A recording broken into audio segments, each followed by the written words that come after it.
नमस्कार।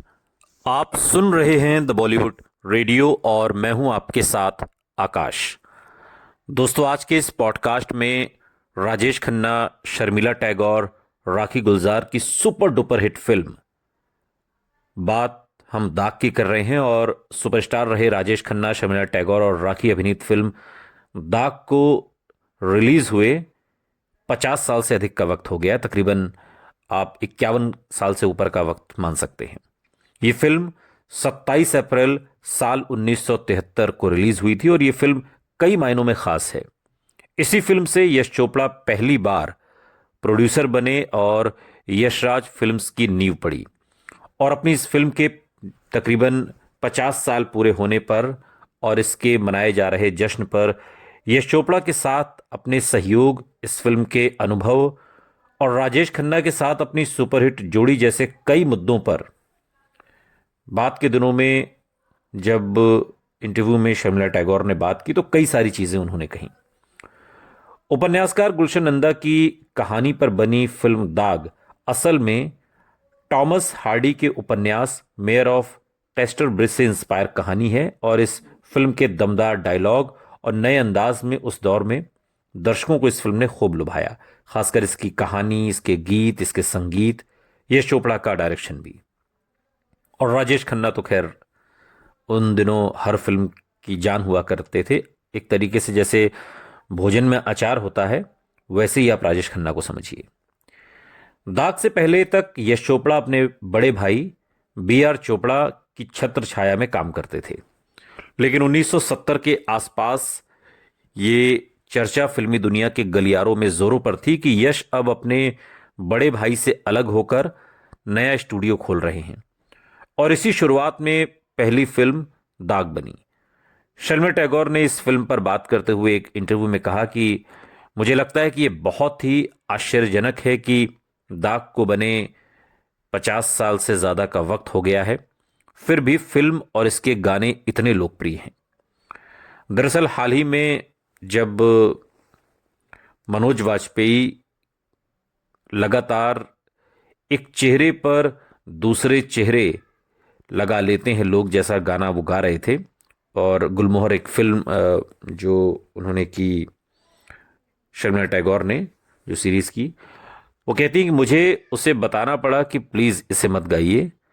जब मुझे दाग ऑफर की गई थी तो ये मेरे पास वास्तव में एक अनोखी खुशी थी और मेरे लिए काफी सम्मान की बात थी कि एक निर्माता के रूप में यश की पहली फिल्म का मैं हिस्सा बनी, और ये मेरे लिए बहुत बड़ी बात थी।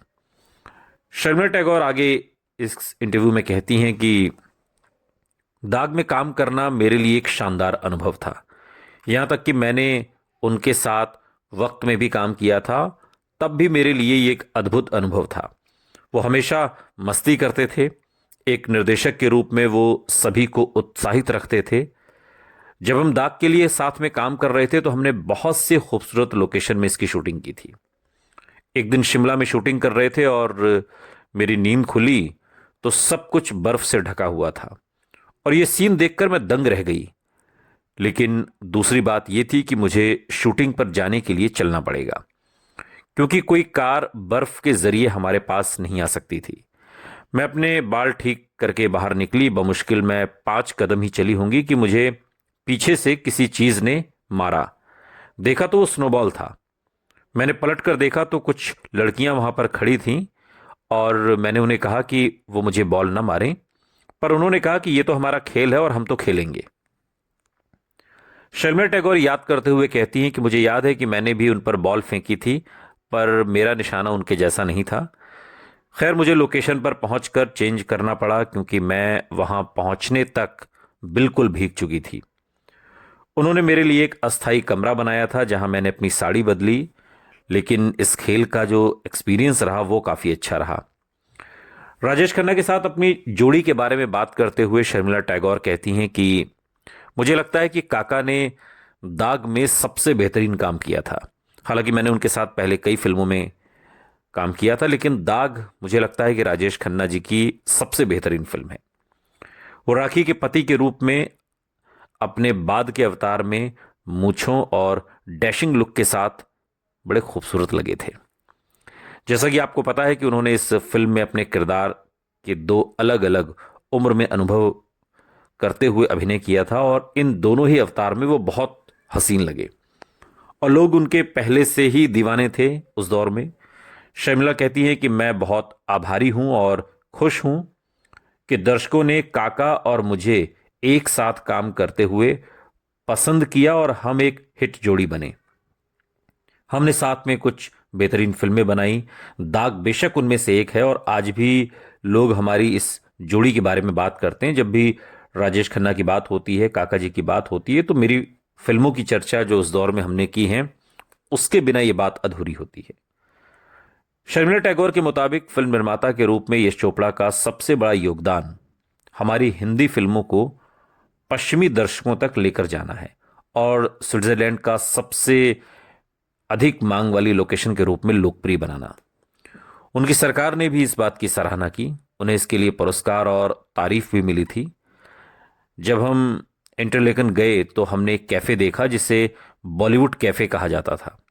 मुझे लगता है कि इसे यशराज कैफे कहा जाना चाहिए क्योंकि वो उस जगह की खूबसूरती को कैप्चर करने के लिए उस क्षेत्र में नियमित रूप से जाते रहते थे। शर्मिला टैगोर ने फिल्म में राजेश खन्ना और डायरेक्टर यश चोपड़ा की फिल्म में काम करने के अपने अनुभव को शेयर करते हुए बहुत सारी बातें कही और शर्मिला कहती हैं कि जिस तरीके से ये फिल्म बनाई गई, ये अपने आप में बहुत ही दिलचस्प कहानी, बहुत ही दिलचस्प गीत इसमें लिखे गए जो, और इसके अलावा जो संगीत है वो इसमें काफ़ी खूबसूरती से रचा बसा था। और यश चोपड़ा के साथ हम लोग काम कर रहे थे, उनके निर्देशन में, उनकी कंपनी की यशराज बैनर की पहली फिल्म थी। शर्मिला कहती यश काफ़ी मज़ेदार इंसान थे। वो डायरेक्टर के तौर पर सेट पर मौजूद सभी लोगों को बहुत खुश रखते थे और हमेशा उन्हें एंटरटेन करते रहते थे। आप किसी से पूछ लें जिन्होंने उनके साथ काम किया हो, वो सेट पर अपने पंजाबी अंदाज में खूब मस्ती करते थे। और दाग की शूटिंग के दौरान भी यही सब चीज़ें होती रहीं। और इसके अलावा जब शर्मिला टैगोर से फिल्म के बारे में बात किया गया कि राजेश खन्ना के साथ काम करने का तजुर्बा उनका कैसा रहा, तो शर्मिला टैगोर बताती हैं कि हाँ, ये अलग बात है कि अलग अलग लोकेशन पर इसकी हमने शूटिंग की और राजेश खन्ना के साथ काम करने का जो एक्सपीरियंस इस दौर में रहा, मुझे लगता है कि मैंने उनके साथ जितनी भी फिल्में की थी उनमें राजेश खन्ना की ये फिल्म दाग, ये मेरे दिल के सबसे करीब है। और न सिर्फ मेरे बल्कि राखी ने भी उनके साथ कई फिल्में की और उसमें दाग, जिसमें मैं और राखी हम दोनों ही राजेश खन्ना के अपोजिट अलग अलग फ्रेम में नज़र आते हैं, हम दोनों के लिहाज से ये फिल्म बहुत बेहतरीन फिल्म मानी जाएगी। शर्मिला टैगोर कहती हैं कि जब मुझे दाग का ऑफ़र मिला तो मुझे यकीन ही नहीं हुआ कि फिल्म का ऑफ़र मुझे किया गया है और मुझे इस बात की बेहद खुशी थी कि यश ने प्रोड्यूसर के तौर पर अपने पहले वेंचर के लिए मुझे चुना। फिल्म में काम करने का एक्सपीरियंस बहुत अच्छा रहा, यश के साथ काम करने का एक्सपीरियंस बहुत अच्छा रहा और मैंने इसके पहले फिल्म वक्त में जब काम किया था और जब दाग में काम किया तो इसमें काफ़ी फ़र्क है। अब यश चोपड़ा फुल फ्लैश अपने पूरे फॉर्म में थे। दाग, चूंकि इसे अ पोएम ऑफ लव भी कहा गया इस फिल्म को और इसका नाम भी यही है, दाग ए पोएम ऑफ लव, साल 1973 की भारतीय हिंदी भाषा की एक romantic drama film. Yash Chopra इसके निर्माता निर्देशक और यश राज फिल्म्स, जो आज भारत का सबसे बड़ा प्रोडक्शन हाउस है, उसकी नींव इसी फिल्म से पड़ती है। और जैसा कि हमने आपको बताया कि 1973 में ये फिल्म आई, लेकिन 1886 के थॉमस हार्डी के उपन्यास the mayor of castor bridge का ये रूपांतरण है। राजेश खन्ना, शर्मिला टैगोर, राखी, मदनपुरी, कादर खान, प्रेम चोपड़ा, ए.के. हंगल, ये तमाम सितारे इस फिल्म का हिस्सा हैं। दाग राजेश खन्ना के क्रेज के चरम पर बनी फिल्म है और बॉक्स ऑफिस पर ब्लॉकबस्टर साबित हुई।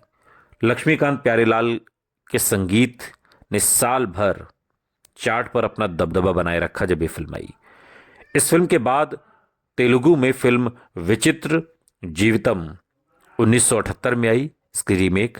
ये फिल्म कादर खान की बतौर अभिनेता पहली फिल्म भी थी और 21वें फिल्म फेयर पुरस्कार में दाग ए पोएम ऑफ लव को सर्वश्रेष्ठ फिल्म, सर्वश्रेष्ठ अभिनेता राजेश खन्ना को, सर्वश्रेष्ठ अभिनेत्री शर्मिला टैगोर सहित 7 नामांकन प्राप्त हुए और 2 पुरस्कार जीते, जिसमें यश चोपड़ा को मिला सर्वश्रेष्ठ निर्देशक का और राखी गुलजार को मिला सर्वश्रेष्ठ सहायक एक्ट्रेस का।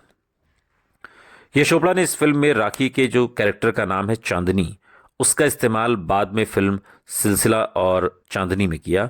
सिलसिला जो 1981 में आई और चांदनी जो 1989 में। फिल्म की कहानी बहुत दिलचस्प है। एक युवक है सुनील कोहली जो एक सुंदर सी लड़की सोनिया से बहुत प्यार करता है, जिसके किरदार में शर्मिला टैगोर है। जल्दी ही वो दोनों शादी कर लेते हैं और अपने हनीमून के लिए निकल पड़ते हैं, लेकिन रास्ते में खराब मौसम की वजह से वो सुनील के मालिक के बंगले में एक रात बिताने का फैसला करते हैं। अब बॉस का बेटा धीरज कपूर सोनिया को अकेले होने पर उसके साथ रेप करने की कोशिश करता है, लेकिन सुनील समय पर पहुंच जाता है और लड़ाई शुरू हो जाती है, जिसके बाद धीरज की इस लड़ाई में मौत हो जाती है। पुलिस सुनील को गिरफ्तार करती है और बाद में अदालत आजीवन कारावास की सजा सुनाती है, लेकिन जेल जाते समय उसे ले जा रही पुलिस वैन का एक्सीडेंट हो जाता है और सभी लोग मारे जाते हैं। सालों बाद सोनिया जो एक स्कूल में टीचर के तौर पर काम कर रही है, सुनील और अपने बेटे की, जो सुनील का और सोनिया का बेटा है, उसकी परवरिश कर रही है। बाद में पता चलता है कि उसका पति अभी भी जिंदा है, वो उस हादसे में मरा नहीं था, लेकिन वो सुधीर के नाम से एक नई पहचान के साथ रह रहा है और चांदनी नाम की एक अमीर महिला से उसकी शादी हुई है, यानी राखी से। पुलिस वैन से भागने के बाद सुनील की मुलाकात चांदनी से होती है, जिसके प्रेमी ने उसकी गर्भावस्था के बारे में जानने के बाद उसे छोड़ दिया था। सुनील ने अपनी नई पहचान स्थापित करने में उसकी मदद के बदले में उसके बच्चे को वैधता प्रदान करने के लिए, यानी अपना नाम देने के लिए शादी कर ली। अब इतने सालों के बाद कानून एक बार फिर उसके दरवाजे पर है। हालांकि इस बार उसके नाम पर एक और अपराध जुड़ गया है, या यूं कहिए कि एक और दाग लग गया है, और वो दाग है 2 शादियां करने का। पहली शादी शर्मिला टैगोर से और दूसरी चांदनी यानी कि राखी से। इस फिल्म में सुनील कोहली या सुधीर के रूप में राजेश खन्ना है, सोनिया कोहली के रूप में शर्मिला टैगोर, चांदनी के रूप में राखी हैं। धीरज कपूर का किरदार प्रेम चोपड़ा ने निभाया है और बेबी पिंकी पिंकी के रूप में है। रिंकू के रूप में राजू श्रेष्ठ हैं, मास्टर राजू। दीवान जो चांदनी के पिता हैं, मनमोहन कृष्ण ने ये किरदार निभाया है। केसी खन्ना के रूप में मदनपुरी हैं। श्रीमती मालती खन्ना के रूप में अचला सचदेव। इफ्तिखार इंस्पेक्टर सिंह के रूप में है। जगदीश कपूर के रूप में हरीश दासानी। यशोधरा काटजू स्कूल प्रिंसिपल के रूप में है। कादर खान इसमें अभियोजन पक्ष के वकील हैं और ए.के. हंगल अभियोजन वकील और न्यायाधीश के रूप में हैं। और इस तरीके से इसमें जगदीश राज भी हैं जो राम सिंह ड्राइवर के रूप में हैं। पद्मा खन्ना का इसमें एक डांस है जो बड़ा ही मशहूर हुआ था। फिल्म का निर्देशक यश चोपड़ा, कहानी गुलशन नंदा, इसके जो डायलॉग हैं वो अख्तर उल इमान ने लिखे हैं। निर्माता भी यश चोपड़ा है। संपादक प्राण मेहरा हैं और इसके अलावा कोरियोग्राफर की अगर बात की जाए तो सुरेश भट्ट। गीत इसमें साहिर लुधियानवी ने लिखे। संगीत लक्ष्मीकांत प्यारेलाल का है और गायन किशोर कुमार, लता मंगेशकर और राजेश खन्ना का भी है। गीत इसके सारे मशहूर हुए और मेरे दिल में आज क्या है तू कहे तो मैं बता दूं किशोर कुमार की आवाज़ में है, या फिर अब चाहे मार उठे या बाबा, ये लता मंगेशकर और किशोर कुमार की आवाज़ में है। हम और तुम और हम खुश हैं यूं आज मिलके, किशोर कुमार और लता मंगेशकर की आवाज़ में गाया गाना है। और लता मंगेशकर का एक और गाया है, जब भी जी चाहे नई दुनिया बसा लेते हैं लोग। और राजेश खन्ना की आवाज़ में है कि मैं तो कुछ भी नहीं।